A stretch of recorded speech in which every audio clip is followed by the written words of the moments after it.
What's up, guys? Your boy Jalen here, back with another episode of the BnG podcast. The Bleeding BnG podcast, Bleeding Burgundy and Go. So, guys, this is episode 22, and I am here with a Richmond recap. So, today is Sunday, August 1st, and I actually spent the last 3 days from Thursday afternoon until Saturday evening covering the Washington football team at their training camp in Richmond. So, I'm just going to give you guys a lot of the biggest takeaways from camp, some things that I observed. So, this podcast is going to be too long. I'm going to give you some quick hitter information, some news and nuggets. But first, I want to say thank you to all the amazing people that I met down at Richmond. I met a lot of people from the Washington football team community, a lot of people that I have interacted with on my social media, such as my Twitter and my Instagram pages, as well as my YouTube, and some other people that I hadn't met at all, but we formed pretty close friendships over that 3-day span at Richmond. I also want to give a shout out to the organization. This is about my third training camp going to Richmond, and this is my first one actually as a season ticket holder, and this training camp experience was none like any other. From the VIP breakfast that we had early Saturday before practice, or just the VIP treatment that I was getting treated with all weekend. You can see that this process is on the ups with the Washington football team community. This organization is not going anywhere but forward, and I am really excited about the things and the future of this organization, especially from what I've saw the last couple of days at Richmond. So for my YouTube fam, you can see I'm rocking my Training Camp 2021 t-shirt, and this was one of the few giveaways that they did over the course of the week. So like I said, I had an amazing time in Richmond. It's a tradition that I want to start. I want to start doing this every year. I don't know how many more summers that the Washington football team is going to be in Richmond, but wherever training camp is, you can guarantee that your boy Jalen from Bleeding Burgundy and Gold will be there. I had that fun of a time. All right, so like I said, I'm not going to give you guys a too long of an episode because we're getting into the nitty-gritty of the football season. So I just want to get this news and information out covering the Washington football team's performance at the Richmond training camp. Just giving you some of the insightful analysis that I saw while I was out there. If you guys followed my social media pages, you noticed that I was giving you guys posts daily as I was observing training camp throughout the one-on-ones, throughout the 11-on-11 sessions. And if you haven't had a chance, please go do that. Please follow my Instagram and my social media pages. I'll mention those at the end of every episode, at the end of this one as well, like I do with every episode. But for now, I just want to go over the biggest takeaways that I got from Richmond training camp, which I said was an amazing experience. So the biggest takeaway I got from the Washington football team's time in training camp is that Landon Collins is back, ladies and gentlemen.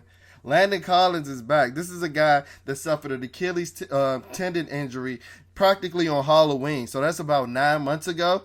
And he said that he actually recovered in about 7.5 months, and it looks like it. Landon Collins is back. Landon Collins was flying all over the field, and I'm kind of upset at myself.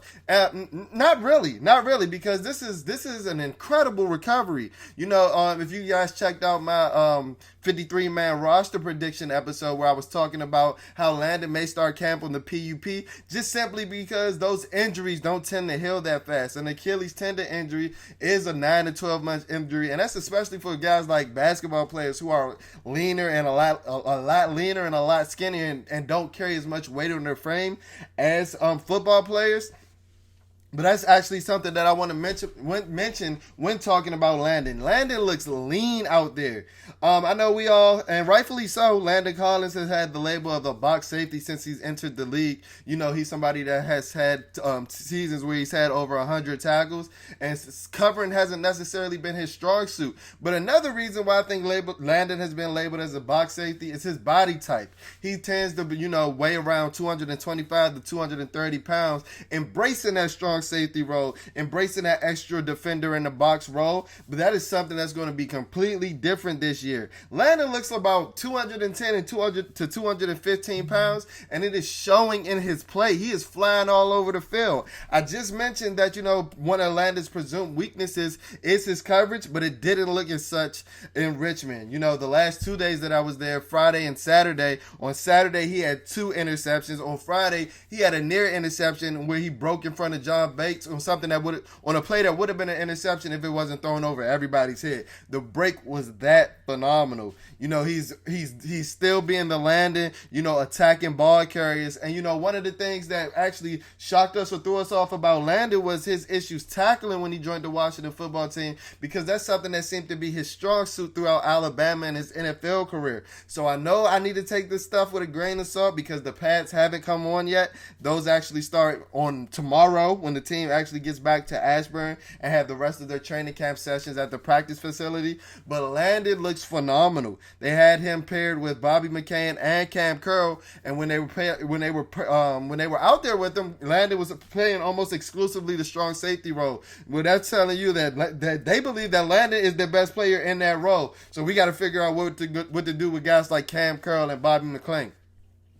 I'm not saying that Cam Curl didn't have an amazing training camp as well, but Landon Collins was clearly the best safety on the field. He ran with the ones and the twos. He started when I went to the Thursday walkthrough, he actually started with the twos, but after that, from Friday to Saturday and on, he just played with the ones, and primarily with Cam Curl playing that free safety role. So, guys, my biggest training camp takeaway is Landon Collins looks back, and he looks better than ever. It's something that he mentioned in his interview with JP when they were asking, what happened with this quick recovery time? He mentioned that he had to lose weight, and he had to, self-reflect on him as a player because, the season that he was having before his injury wasn't the season that he wanted. And you can tell that he's fully committed to going back to being that first team All-Pro type selection that he had during his 2016 season with the Giants. And he said that, one of the things that actually rejuvenated him and made him really attack his rehab is knowing that he had a D-line like the one that he had with the New York Giants with guys like Olivier Vernon and JPP, which actually, resulted in him having that tremendous season in the 2016 season. So my biggest takeaway, guys, is Landon Collins is back and better than ever. All right, my next takeaway from our time in Richmond is that the wide receiver 6 to 7, the back half of the wide receiver depth chart, roster position battle is heating up. Guys like Kelvin Harmon, DeAndre Carter, and Antonio Gandy Golden all flashed while I was out there during my 3-day stint in Richmond. Kelvin Harmon probably had the best practice on Friday, but, a guy like DeAndre Carter actually stole the show on Saturday, having multiple touchdowns. He actually caught a fade ball over Troy Apke. He had a jet sweep with the ones, which is something that I expect, Curtis Samuel, whenever he is healthy, whenever that groin comes back to, being fully 100%, or wherever he, gets off the COVID list, because he's having a double whammy right now. He's on the COVID list as well as dealing with his groin injury. So I don't expect that DeAndre Carter to have too many reps, but he's making the most out of his, especially during his time in Richmond. He caught a fade ball over Troy Apke. He ran a jet reverse with the first team. He was in with the first team running slot reps and things like that. And one thing that's evident is that his speed jumps off the page. And one thing that I also noticed throughout the time in Richmond is that whenever they were doing punt return and kick return duties, DeAndre Carter was getting a lot of the first reps. Guys like Steve Sims and Isaiah Wright were back there practicing with him, but the first guy out there, catching and fielding all the punts and the kicks was DeAndre Carter. So, Ron is somebody that values positional flex and positional value and team speed, and DeAndre Carter checks off all those boxes. So look out for the name DeAndre Carter when roster cuts come. I didn't particularly have DeAndre Carter making the 53-man roster initially, but the way that he's performing in camp and things like that, he is shocking a lot of people. Not just me. There were a lot of guys in the stands and things like that like, who's this number 16 guy? Because his speed was just popping off that much, guys. And look, DeAndre Carter, that's a name to watch out for.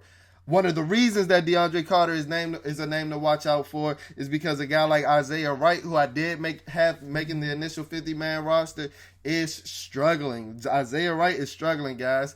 I don't think that he's really a traditional receiver, and that's something that I touched based on when I was making the 53-man projections, actually adding 7 wide receivers to the roster instead of your typical 6. But he's struggling even in his spot duty roles.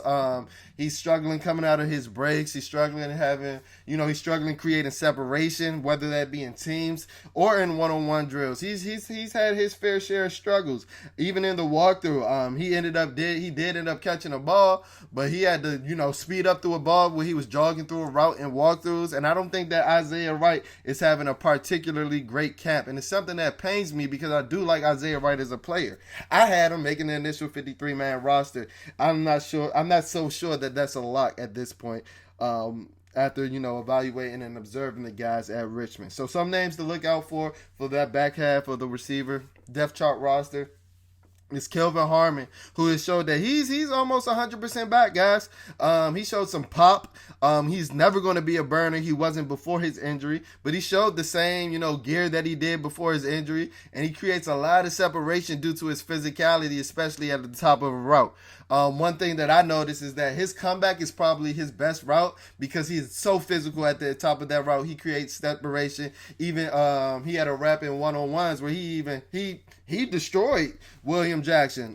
He destroyed William Jackson on the comeback route. Now, granted, it was only like 11, 10-yard game, but, those are the type of plays and the type of receiver, the possession receiver role that Kelvin Harmon is looking to fulfill that moves the chains, and you need that type of guy to be a staple in your offense. So look for a guy like Kelvin Harmon, DeAndre Carter, or AGG, who's making his fair share of plays as well. He's catching his fair share of 50-50 balls and things like that, but he does still tend to struggle separating from DBs and things like that. So keeping in touch with the wide receiver position, I'm going to let you guys know now, Adam Humphries is a lock. So all you guys that, were with the hot takes, having our friends, roster bubble guys, I don't know if Adam Humphries is going to make this roster. And I respect it because, I'm all about the content and things like that.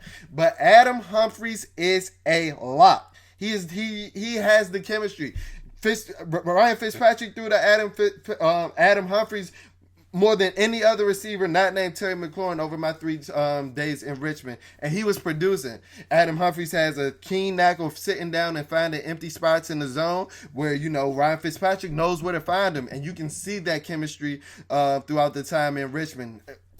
Through the plethora of days. It wasn't just a one-day thing. Through Thursday, through Friday, through Saturday, every day that I was there, you can see that the Adam Humphries and Ryan Fitzpatrick connection is evident, especially, with the time that they spent in Tampa Bay. And so I think a lot of guys that, were predicting Adam Humphries to be a fringe roster guy, they forget that Adam Humphries had his best seasons of his career with Ryan Fitzpatrick. And that's something that just doesn't go away. That was just in the 2018 season. So let's see if these guys can rekindle some of the magic that they had in those years. But I'm letting you guys know now. Jalen over at BnG is letting you know now that Adam Humphries is a roster lock.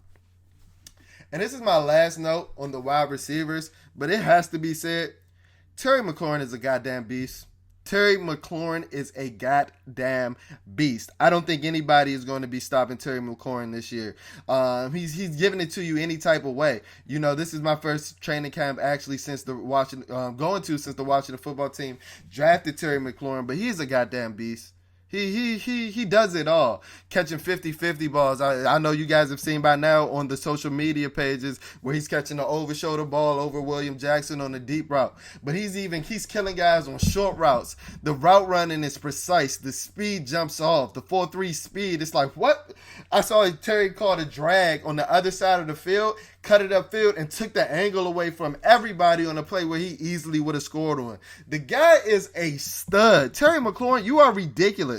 That's why I was on this podcast a couple of months ago sweating and ranting when PFF has you ranked at the 19th best receiver in the NFL. Oh, 17th. PFF, you deserve to be slapped like I said 2 months ago.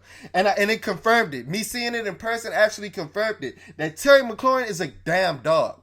Is a damn dog. And let me tell you how much of a dog that Terry McLaurin is.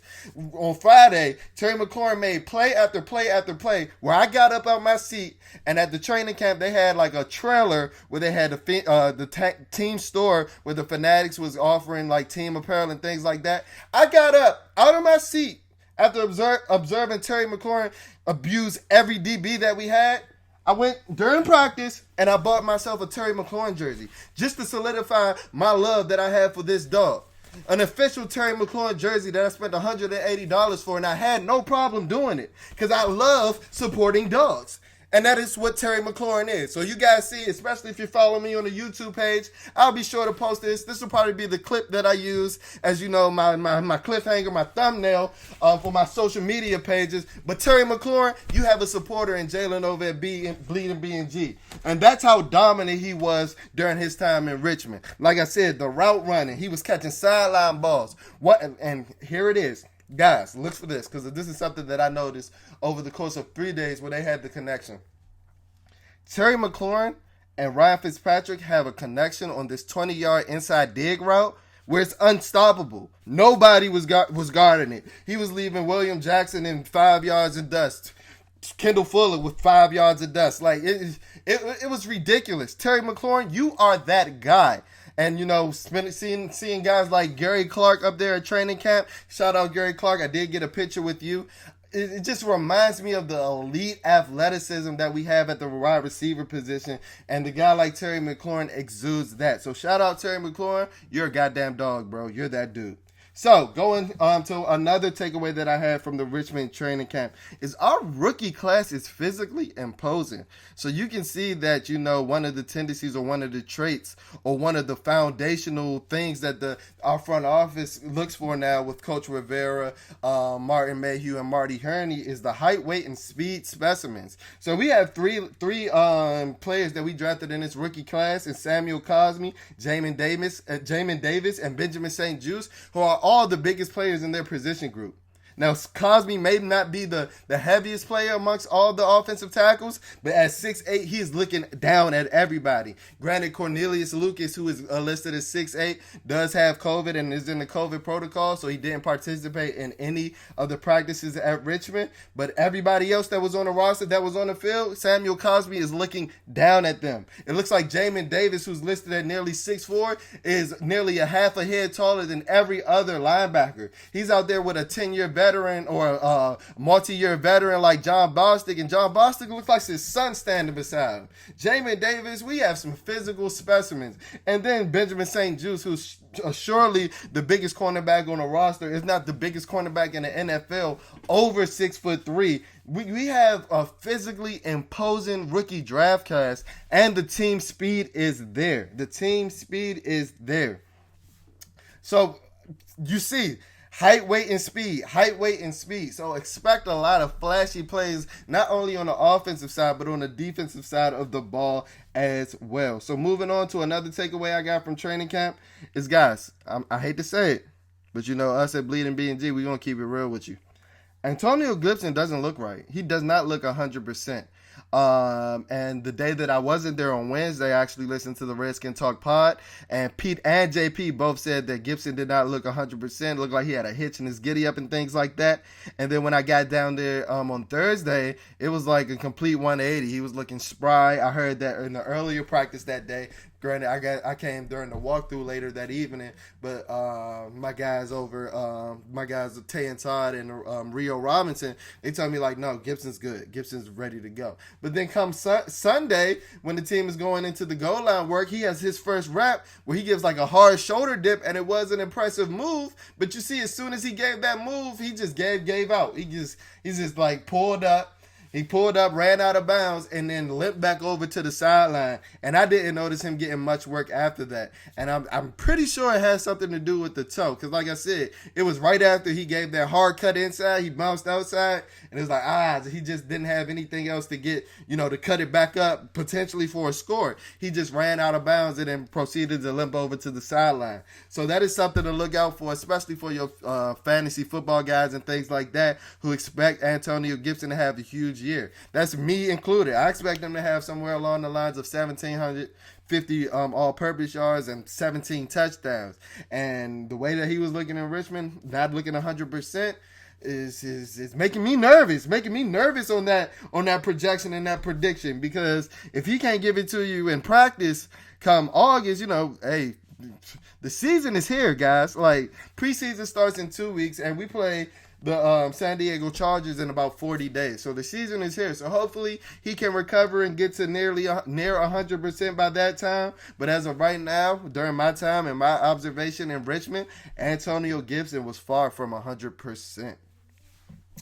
All right, moving on to another takeaway, and this one is one of the bigger takeaways, maybe second biggest in my opinion, behind the Landon Collins situation where he's looking like a complete stud. But the takeaway that I want to mention next is that there's no QB competition at all. So I'm sorry, Heineke Hive, I don't want to hear it. There's no quarterback competition for the starting quarterback competition on the Washington football team roster. And there's starting to be a little bit more of a competition for that backup role between Taylor Heineke and Cal Allen. Not saying that Taylor Heineke has looked horrible, but he doesn't look like the guy that we saw in that Carolina Panthers and that Tampa Bay Buccaneers game. Now, granted, Taylor Heineke is a guy who makes his mark and makes his calling on extending plays, which is something that you're not going to do in a training camp situation or a training camp practice where plays are often blown dead. But Taylor Heineke does not look like the guy that we saw late last season. And he doesn't look anywhere close to what Ryan Fitzpatrick has done. Ryan Fitzpatrick had a pretty shaky day on Thursday during the walkthroughs. The ball wasn't quite leaving his hands right. But on Friday, as I mentioned, the connections between him and Terry, but he was hitting guys left and right. Throwing a bunch of YOLO balls. If you don't know what a YOLO ball is a 50-50 jump ball where guys were actually coming down with it. I know you saw the one on social media with Terry coming down with it. There was a play where Kelvin Harmon came down with it. There was a play where Antonio Golden came down with a 50-50 ball. And all of these balls came from Ryan Fitzpatrick. And, he's living up to his gunslinger mentality and giving, the receiver a chance to make a play. So we all talk about Fitz magic, with his interceptions and things like that. And that's, because he's going to give his guys a chance to make a play. And the receivers were making plays in Richmond. Yes, they were. They were attacking those 50-50 YOLO balls. And it wasn't even 50-50 at a point. Like, when you get to having 4 or 5 of those in one day, the percentages, often rise. Maybe a 75-25 ball, because that's what it looked like. So the quarterback competition, there isn't any. I don't want to hear anything from the Heineke Hive. I love Taylor Heineke, but there isn't any. He had mentioned in his press conference on Friday that he believed that he struggles throwing left. So that's something that us over at Bleeding BnG took keen information to, and we kept the eye out for it. And in his first 7 pass attempts yesterday, he didn't even look to the left. It was either a completion or incompletion to the right or the middle without him even glancing over to the left. So that's something to look out for, guys, because then, defensive coordinators and defensive backs and defensive players, all elite minds in the NFL game, all minds more sharp than, little old Jalen at Bleeding BnG. They're going to pick up on that tendency and start cutting off half of the field and making them, overloading the right side in the middle of the defense where he's going to have to make a play outside the numbers on the left side. So that's something to look out for. Another takeaway that I got from Richmond is that the D-line is the closest unit on the field, guys. And that's important because that's the best unit that we have on our roster. But those guys are nearly inseparable, whether that be the defensive tackles or the defensive ends, whether that be in between drills, during 11-on-11s when they're rotating in and out. The defensive line is the closest unit on the field. Those guys are always beside each other and things like that. Always talking, always communicating. And here's one of the examples that I actually picked up on. There was actually an altercation between Montez Sweat and altercations are a pretty big word, but tempers flared between Montez Sweat and Tamarick Hemingway, with tight end Tamarick Hemingway, where he kind of sustained the block too long. Sweat took some exception, and Chase Young, being the leader that he is, stepped in for his buddy Montez Sweat. Hemingway took an exception to Chase stepping in. Chase just went berserk, talking. He told the entire media was shocked. Chase Young said, "I throw hands." And talking to Tamarick Hemingway from the middle of the field as Tamarick Hemingway was getting escorted off to the sideline, and he said, "If you want to throw hands, you can meet me on this side of the field as well." Like tempers were flaring, and then 2 plays later, after a good run by Taylor Heineke, we actually faked out Montez Sweat on a pitch play. Cole Holcomb and Samus Reyes got into it, where Cole Holcomb just went and teed off and punched Samis in the face. And Samis, that Chilean war-ready blood, he went back home real quick and flashed and put Cole in a minor chokehold that he didn't sustain for long. But tempers actually flared during the Washington football team's practice on Friday. I don't know if it was because it was too hot. Temperatures did reach about 98 degrees that day. But that was just an example I wanted to mention about the closeness of the defensive line unit and things like that. A few more takeaways before we're finished, guys. Like I said, I don't want to keep you guys too long. One thing that I did want to mention, though, is that the tempo of practice seemed fast. They used these clocks on the side where they actually timed every segment of practice, and the players were actually transitioning from one drill or one station to another station very fast. And, I said this is my third training camp. I actually went to the training camp in 2016 under the Jay Gruden regime where it looked like, players were dragging. It's a complete 180 difference, a complete contrast between the things that I observed in this training camp and the last one that I observed in 2016 at Richmond. Players seemed motivated, running from station to station, sideline to sideline. And 10 o'clock in the morning when practice started, David Mayo gathered all the linebackers at this training camp on Friday. I actually sat next to Chase Young's mom. It was a great experience. She's an amazing lady. Hey, Mrs. Young, thanks for all the insight that you gave me. But Dave, so we were standing behind the defensive line and the linebackers. So the defensive line was practicing on one side of the end zone, and the linebackers was practicing on the other side of the end zone. And David Mayo just, brought his guys in and gave the most profane, laden rant. Trying to get his guys hyped up, of course, positive, of course, where it was like, whoa, dude, it's 10 in the morning. Mrs. Young, Chase Young's mom was like, oh, okay, 51, I see how you going. And that just shows that, this team is ready. This team is motivated. And I actually had a deeper look into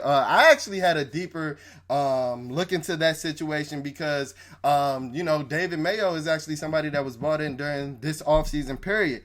And for me, who thinks that John Bostic might actually be the surprise cut of the Washington football team training camp in 2021, that was actually something that actually threw me for a loop because for somebody who is such an established veteran in that room and things like that, I would think that Bostic would be somebody that's galvanizing his unit and things like that. But nope, it was David Mayo who, was brought in by this regime. That's not for anything, but John Bostic was brought in under the previous regime. He was a holdover, but Ron Rivera and Coach Del Rio has criticized his play at times, and for somebody who's supposed to have this role as an established veteran, I was kind of thrown off that somebody that's been brought in for about 2 months is actually galvanizing this unit. But it was a pleasant sight to see because he had those guys fired up and ready to practice at 9:45 in the morning. It was crazy. I wasn't even awake yet. He woke me up. He had me ready to go run out on the field. Ready to go smack somebody like a Washington football team linebacker. So moving on, it's clear that our top three cornerbacks are going to be William Jackson, Kendall Fuller, and Benjamin St. Juste, with Jimmy Moreland teetering on that cornerback 4 spot with Darryl Roberts, amongst other names like Cole Luke and things like that. But a sight that I was actually pleased to see was that they actually kicked Kendall inside a lot, playing nickel defense with William Jackson and Benjamin St. Juste on the outside, playing boundary corners. Now, one of the reasons that I was actually excited to see this is because this shows that we're actually putting guys where they excel. The last time that Kendall played full-time corner was in the 2017 season with the Washington Redskins at the time, where he was the best slot corner based on any measure in the NFL. And then you have guys like William Jackson and Benjamin St. Juste, who is big at 6'3", at over 6'3", and William Jackson, who has the capability to play big with about 33-inch arms. That's a match made in heaven, and that's giving you the opportunity to run zone schemes or press man schemes or press bell schemes and things like that, where you have those type of specimens on the boundary corner position as well as the slot. So I was kind of pleased to see that, because that shows that we're going to put our best players on the field. And I'm actually loving what I'm seeing out of Benjamin St. Juste. As I mentioned on Friday, Terry McLaurin was abusing everybody, but there was only one rep in one-on-ones that the DB, I would say, had the better of him, and that was Benjamin St. Juste on the actual first rep. He put his hands on Terry at the line and stoned him. It was kind of crazy to see. And like I said, this was Terry's first rep before he started abusing everybody. So I was like, whoa, what is this? Terry started walking off with a limp. It was like Mel Blount out there, like Greg Haynes, like he just Dick Night Train Lane just put his hands on Terry and just stonewalled any momentum. I think Terry was kind of trying to run a slant route on that particular play, but Benjamin St-Juste shut that down. And he's been doing that with a number of receivers. Now, Terry did get him back and then proceed to whip the entire defensive backcourt's ass, and it was pretty bad. But Benjamin St-Juste has flashed, and he's somebody that I expect to be a key contributor. He's somebody that I expect to line up with the likes of Kenny Galladay, who's a bigger receiver, and they just have a fist fight all game because he's that type of physical player on the boundary cornerback position, and he's that type of specimen that you need to line up with some of these big bad dudes that play the X and the Y receiver position. Okay, the last thing that I want to mention that really stuck out to me. Going back to that nickel defense that I mentioned, though, John Bostic and Jamin Davis were the first linebackers on the field in any sub packages throughout the time in Richmond. Now, that may change because Cole Holcomb had a really strong practice on Saturday, and I believe that after training camp, I think that this is just the coaches and things giving John Bostic some veteran deference and things like that. But Cole Holcomb and Jamin Davis are easily our two best linebackers on the field. Cole Holcomb had a one-handed catch when he did rotate in that sub package where he intercepted Taylor Heineke, and he looked like Odell Beckham. I said, "Is that Cole Beckham?" I was about to jump out my seat and go get a number 55 Cole Holcomb jersey from the same team store I got my Terry McLaurin jersey. It was that impressive. So while John Bostic and Jamin Davis were your first sub-package linebackers, I don't expect that to be the case for too long because Cole Holcomb is coming on really strong. And I do think that those are Jamin Davis and Cole Holcomb are our two best linebackers on the roster. So moving to our last takeaway from the Washington football team Richmond training camp 2021 is, guys, and I hate to say this because this is my guy, but Sammis Reyes has struggled. He's dropped passes. He struggled getting off the line. He struggles finding open spots in zones. And he's shown all the tendencies that somebody that is learning the game at age 25 has shown.